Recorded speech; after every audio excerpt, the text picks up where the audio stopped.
I want to encourage somebody out there who's thinking about quitting and giving up. Somebody who has been praying for years for things to turn around. You're thinking about quitting, you're thinking about giving up. Don't give up. There are some times in life where you fall down and you feel like you don't have the strength to get back up. So it's like one step at a time.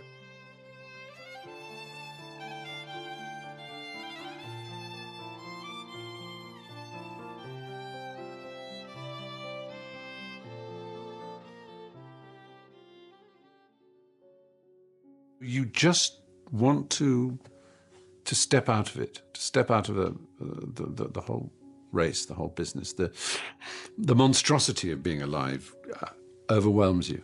We cannot deny the forces that once we attain a certain level of pleasure, then we're going to get used to it. But if it gets, redirected or it doesn't happen the way we want, well, that's when the suffering comes. You take steps in this direction, you take steps in that direction, sort of get lost along the way, and sometimes you fall down. But if I fail, I try again and again and again. For as long as I try, there's always that chance of getting up. And it's not the end until you've given up. And just the fact that you're here should persuade you that you have another chance to get back up. There's still hope. Where is there happiness? Well, happiness is found within the heart, or found within the whole world, everything and nothing. It's not in one particular thing, but it's in everything. I know how it feels to have a broken heart, and I know how it feels to be alone. But I just want you to know that it's not the end. You're thinking about quitting, you're thinking about giving up. Don't give up. Don't give up. Stay in it. Stay focused.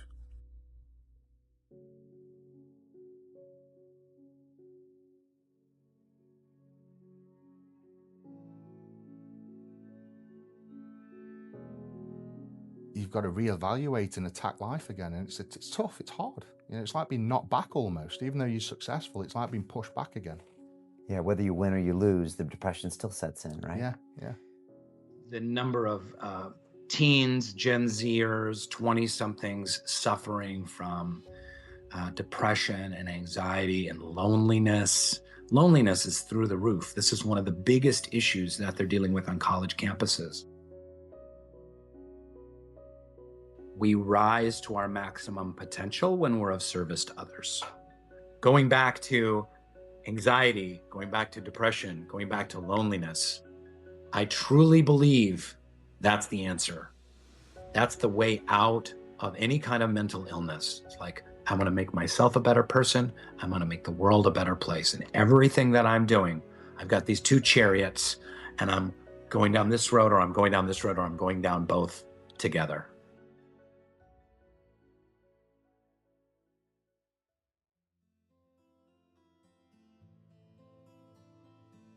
I've been there a lot in my life, especially before my car accident, my teenage years. Then the first woman I ever loved, we had a big breakup, and that breakup sent me down in depression and suicidal planning. And it's tough to dispense advice to people other than get help. And I'll share why. Because that time in my life, I had so many people coming up to me. My friends would come into my dorm room, oh, Brendan, let's go do something. And the hope is lost. And what people, I think, make the mistake of trying to do is hype people up. Everything's gonna be okay, you're gonna be great. And what people need who are suicidal is serious psychological intervention. They need to seek support and help. And outside of that, when they do get that support, the first thing a great therapist is going to do, outside of the emotional reflection work of why are you here and what has caused this sort of pattern for you, They're going to get you starting to get some momentum. The most important thing is when you are super down, outside of finding that emotional reasoning for where you are, is to start getting momentum. Because with momentum comes hope. With momentum comes motivation. With momentum comes, that feeling that there's a reason for tomorrow. And so it's as simple as just saying, okay, what are 3 things I'm going to do today? And I don't mean that like a lot of personal development guys would say, like, what are your 3 big goals for the day? Arr! I'm like, dude, sometimes that first goal is, I'm going to shower today. I'm really going to shower today. I'm going to walk to the library.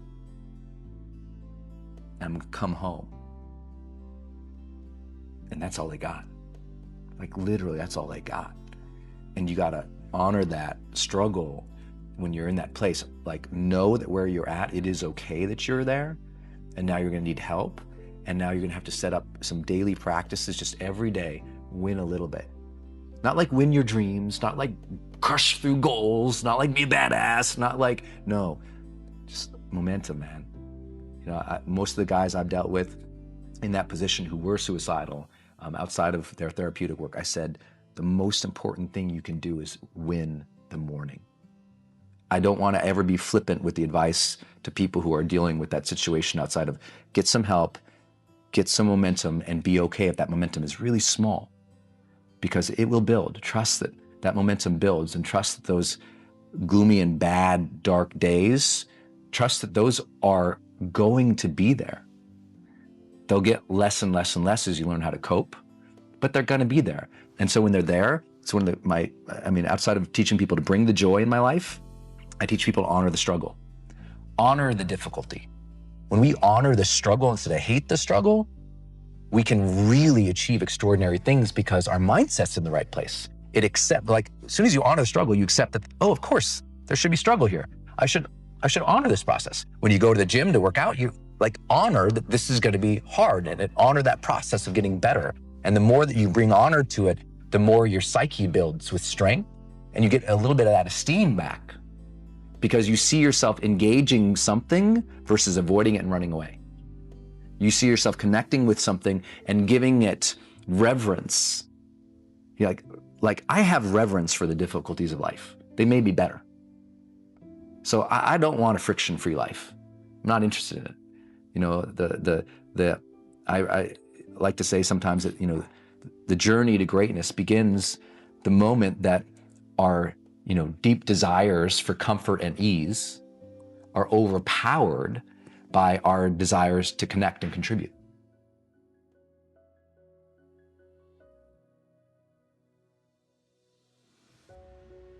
I mean, because I look at veterans in the past. It was, you know, I think in World War II it was called shell shock.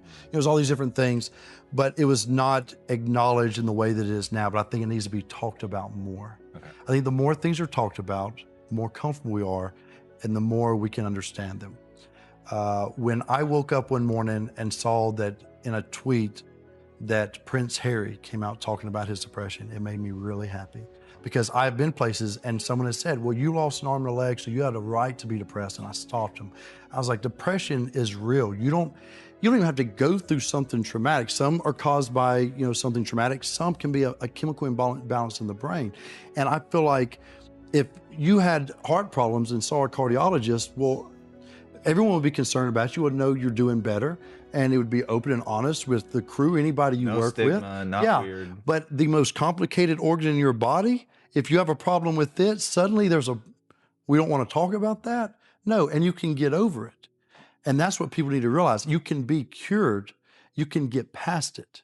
That's what we need to realize. You know, the reason I did it is because when I was in my depression, I thought I was alone. I didn't open up to anybody.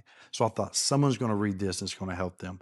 So I just, as nervous as I was about the book, I kept thinking that one person is going to read it. Well, now it's open up this dialogue, and I'll go and I'll speak and we'll do Q&A, and people want to talk about it. I gave a speech in Florida, and it was an older crowd. It was just, like I was going to say, they were old. And I speak what's on my heart.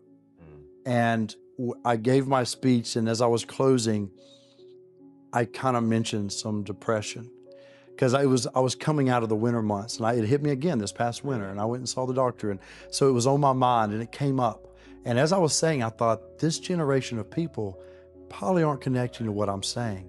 When I walked off the stage and they lined up, the amount of people that thanked me for talking about mental health. And here I was, I thought they didn't want to hear. I thought I was stepping out of line.